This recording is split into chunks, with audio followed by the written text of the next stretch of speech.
Happy November 21st. I don't know what day it is. Is it Monday? It's Friday. Oh, It's it's Friday. Friday. It's the week before Thanksgiving. Oh, All I can tell you is I bought a lot of outfits on Amazon to try on for Thanksgiving, and they're all sitting in my house, and I need to return them all because mine are not probably going to be here in time. I just looked oh, at Amazon the that's other so day and I'm like, frustrating. well, that's disappointing because I picked one. Honestly, I don't really care. We're not doing anything, I think, major. I'm debating if I'm going to do this 5K the morning of Thanksgiving. And Art's like, Mhm. no, Ooh, I got absolutely another not. one delivered today. No, I see, forgot I ordered that one. there you go. Liz doesn't like a style that I like, which is fine. Like we have different styles. I like the look of the lace skirt underneath the Mhm. long sweater with boots. And so Nick and I have a date night this Saturday, and I was thinking about wearing that out. Yeah. And so I ordered all these sweaters because you need like the right length and the Mhm. right fit. And so I'm going to return a lot of them. The one I'm wearing actually still has a tag on it, and I'm not sure if I'm going to return it or not. Yeah, I think the style can be cute. It's just for me, I was like, most of the things I see look oversized or like moo Yep. and I like to have more of a figure with my clothes. So yeah, I mean, I think that I, there's a lot of ways you could style it with like a belt or like do other yeah. things with it. But Yeah. I also don't have a figure. I'm very straight up and down. I have no waist. I'm tall, so like those things I think look different on tall people. I think you should wear your new jeans that I'm very proud of you for buying. I know. I bought an expensive pair of jeans. Hopefully Nick doesn't listen. He never listens, so I don't have to worry about that. But um I spent over Becca's coming $200 on a pair of jeans. Becca's coming into the world of understanding that nice things Cost are more money. investments. No, I said they're investments. But They're valuable. yes, they are There's a valuable. difference between value and expensive. They don't go inside. They don't coincide. They don't. You If can, it's if it's valuable, it's valuable, not it's not expensive. expensive. Exactly. They fit perfectly. You know, when you find a pair of jeans as a girl that fit like a glove, like you got to do it. And so they are Turkish, apparently. Yeah. Turkish jeans are expensive. They were $215, which really isn't that expensive for a good pair of No. jeans. But anyways, I got those when we were in San Diego. So, um, And they look very nice. they're very I nice. bought a wool sweater and I love that wool sweater. I wore it It's really yesterday. cute. It is really cute. And then we went to Viore. It's so funny because for me on Amazon, like this, what I'm wearing, the CRZ yoga, less than $80 for the whole outfit. It's the same color green as Lulu and Viore.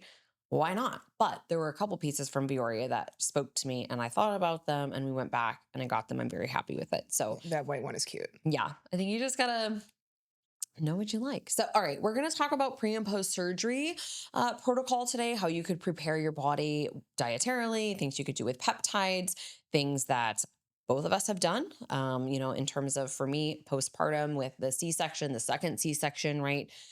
And wanting to help prevent a lot of scar tissue. I genetically don't scar well, if that makes sense. Actually, my C-section scar looks pretty good, but like I was hit by a drunk driver when I was 16.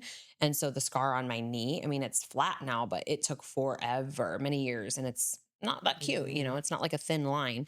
So really just wanting to do things that can help that recovery as well as, obviously just kind of, I don't want to say bouncing back, but bringing your body back into a mhm. place that you feel good a bit Yeah. faster if you weren't doing these things. Yeah. And don't tell your doctor you're doing them because they will tell you not to. And And also, this isn't medical advice. this is So not medical advice. So don't say that we told you to do them if you choose to do them.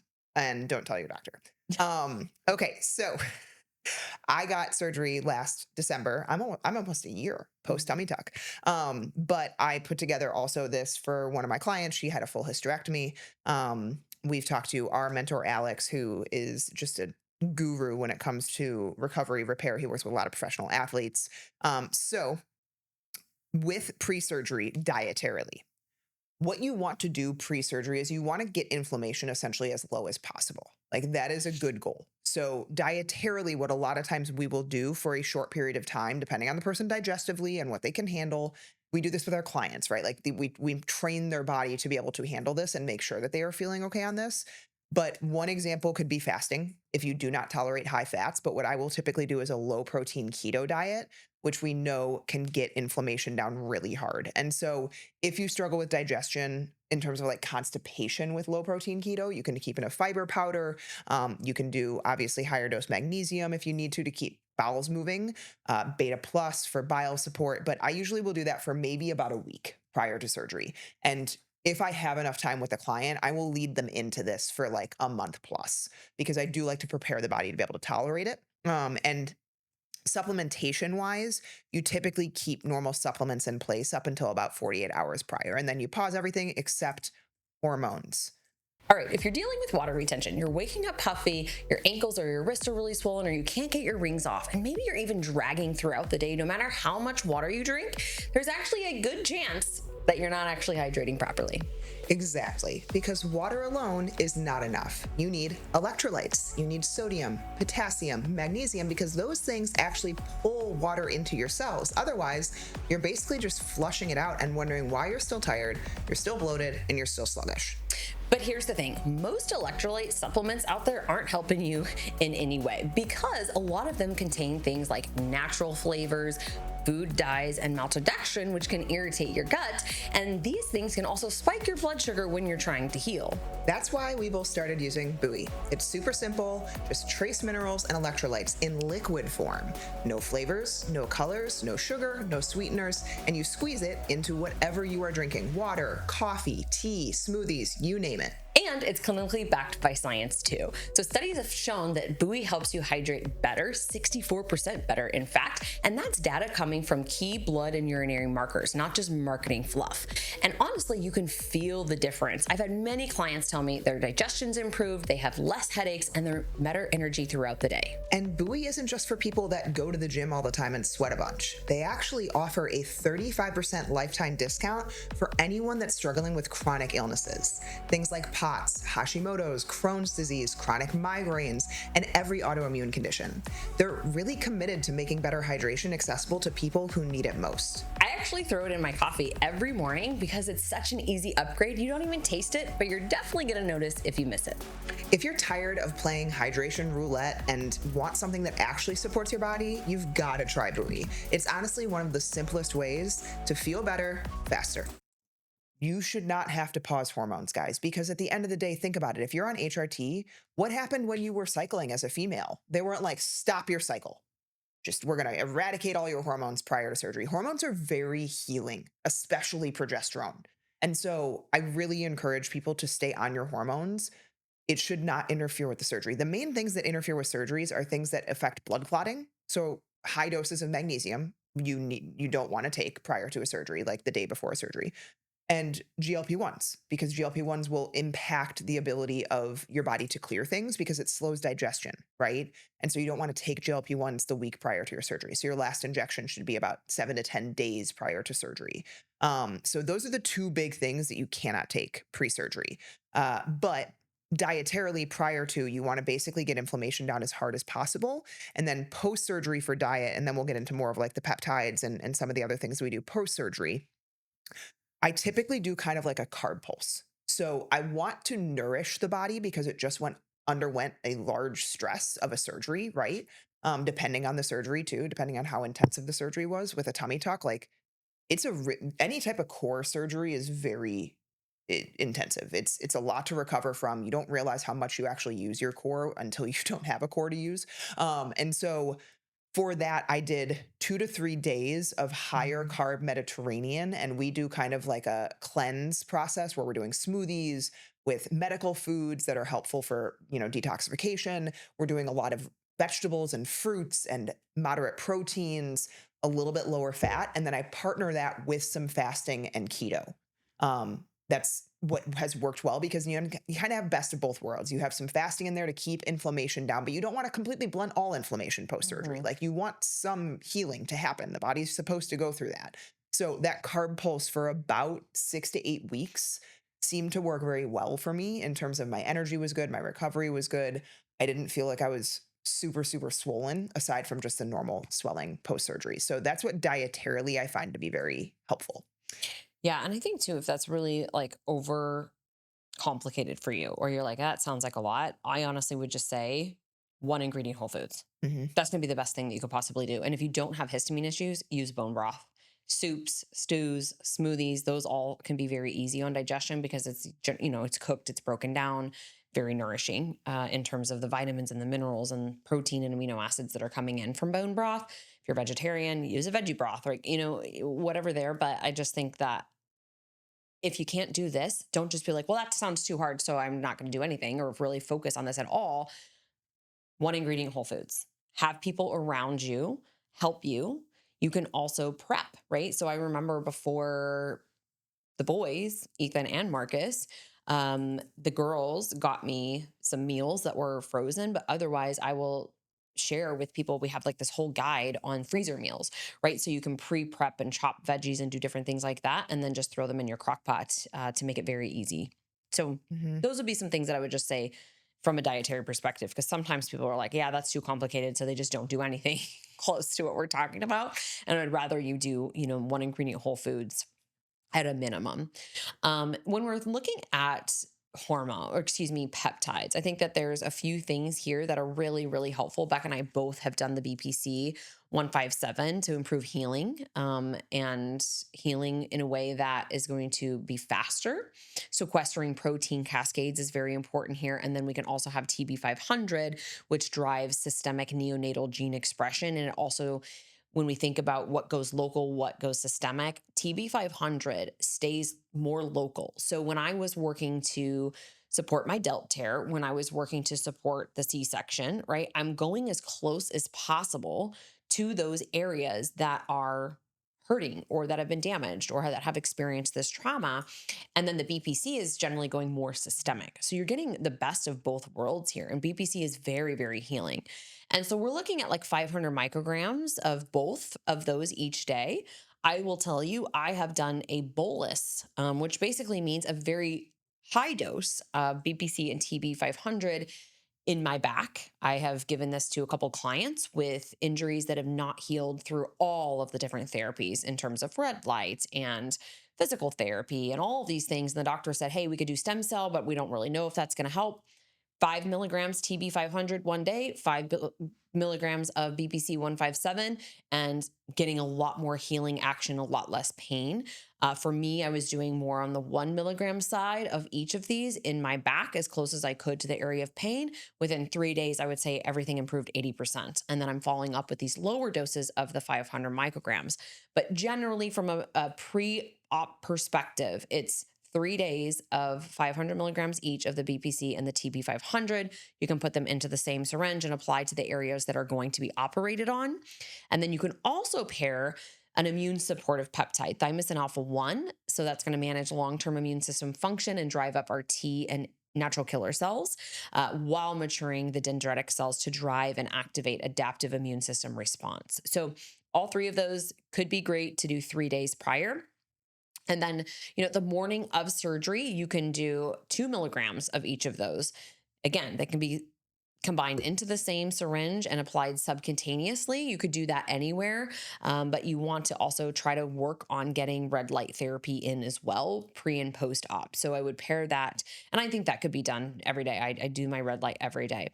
And when we're looking at, kind of the following time frame, I think it's going to vary for everyone. I mean, I did BPC and TB500 for about 6 weeks following. And then now, depending upon what I'm dealing with, again, with different parts of the body that have been bothering me, I'm doing it basically how my body is giving me feedback. So, yes, there is, one way that is doing things for 6 to 8 weeks. And then I think there's also the way that I'm going to do higher doses for a shorter amount of time. And I'm going to follow my biofeedback and see, do I need to continue this? But the caveat there, and then I'll let Becca weigh in on, some of the things that she's done, is just because you do a large dose or you do a few large doses and you get that relief doesn't mean that you don't want to follow up with some other levels of microdoses in terms of Mhm. like this 500 micrograms is not a microdose, but that's kind of like your normal Mhm. standard dose.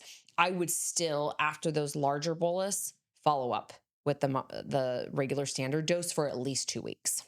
Yeah, I personally did BPC TB 500 pre and post surgery, and I was doing more of the micro doses, and I at the time was not as experienced, I would say, with the bolus doses. The one thing that you need to be careful with is like if you have not done a ton of work in terms of health wise. For example, love my husband. I gave him a bolus dose of BPC. Part of it could be because I gave it to him in his hand, and that could be very uncomfortable. But he had like a for sure detox reaction. Like stomach got kind of upset. He had flushing, which will happen with BPC and bolus doses if you are maybe not of optimized health, right? I've done a ton of gut work. I've done I've done a ton of detoxification work. And so same as so is Liz. And so we probably would tolerate a bolus dose of that a little bit better than maybe a general population would. So I would just err on the side of caution. It's not dangerous by any means. Like bolus doses of BPC, the research is insane. You can dose this thing so freaking high, like almost 50 times what Liz was just talking about, and before you get any type of negative to the body. But you can have a detox reaction because it essentially is pulling blood, it pulls in red blood cells, and it also essentially pulls blood flow to the GI system. And for some people, that causes healing and causes rapid microbiome shifts. So again, not medical advice, but just know, like, if you are going to go and do this, there are things that can happen. They are, Mhm. again, not dangerous. They are not like you're not hurting your body. You just may have a reaction to it. Same thing with thymosin alpha-1. If you have autoimmune conditions or anything like that, be careful. Thymosin alpha-1 stimulates the immune system. And so you may have a flare of some sort. And that's where knowing whether you need thymolin or you need a thymogen or something that's more regulatory to the immune system. I wouldn't use those post surgery. Mm. Thymosin is what you want. But if you are someone that has an autoimmune or has, you already are dealing with a psoriasis or an eczema or some type of flare, I would just be careful with what you're doing, right? Especially if you're trying to use these on your own. Yeah. And I think the one thing we always say to clients in our practice is we heal in flares, right? We do expect a chemical response. Doesn't mean that we have to shy away from it. We have to not utilize it at all. Sometimes it means that we need to maybe skip a day or two and then come back to it with maybe a lower dose or a higher dose sometimes. So, even for example, like with binders, I was chatting with one of our practitioners. One of our clients is getting more constipated. I'm like, increase the binder. Don't shy away from the binder, increase it. Sometimes we got to go 10, 15, 20 grams of these things to get the body opened up in these drainage pathways. So it is to be expected when you're doing anything with higher chemical pressures, kind of what we talk about, because peptides are natural to the body. They're chains of amino acids. We're using higher levels exogenously than your body maybe is producing because we're trying to get out of this acute state or maybe a chronic state. But they're going to be more powerful than, let's say, a supplement, right? I also really love, while we're mentioning supplements, Caprex and SPM active. I think those can be really helpful. You could, of course, do high dose omegas to help calm down inflammation as well. Those could all be really good around this time. Turmeric, ginger, any of those other anti-inflammatories post, surgery or pre-surgery too. But just remember that feedback is not always a bad thing. So if you started something and you had a little bit of a reaction, let that feedback guide you into either lowering the dose, going less frequent over time, low and slow, or if you're working with a practitioner who can guide you and teach you and educate you, like I am a couple of my clients who are nurses, actually. This is really fun. She's like, this is insane to me. The way you're explaining this to me. I'm like, she's not producing bile acids. Less than one. It's unreadable. Do you think there's a reason why she's constipated and why Linzess doesn't work? Maybe it doesn't make sense to you, but it makes sense to us and the way that we explain it to them, right? I don't have Mhm. time to go into her whole case, but we should do that sometime because I think, again, that so many people are just going to get shiny object syndrome and do a lot of these things and not know what they're doing. And it's not, again, that you're going to really mess yourself up, but you could be more effective with your protocols. You could save money, doing them with a practitioner that's guiding you. So at the end of the day, if you don't do any of this, I would at least say, as I said before, one ingredient whole foods. Don't be an asshole to your body. Food is inflammatory. One ingredient whole foods are going to be the least inflammatory in general. And then a lot of those processed comfort foods, maybe that you crave, right? If it's going to be like a mac and cheese or a milkshake or whatever, those can be really inflammatory to the body. So just if you take nothing away from this, at least try to hydrate, get some good nutrients in, and keep to one ingredient whole foods. And as always, if you liked this episode, let us know. We love your feedback. We love hearing from you. Tag us on social media, share it with a friend who needs this. Somebody's going to have surgery soon. And if you need guidance with your health, there are always links in the show notes. You can schedule a free consult with our team and see what we do in our practice, if it's the right fit for you, and how we can help.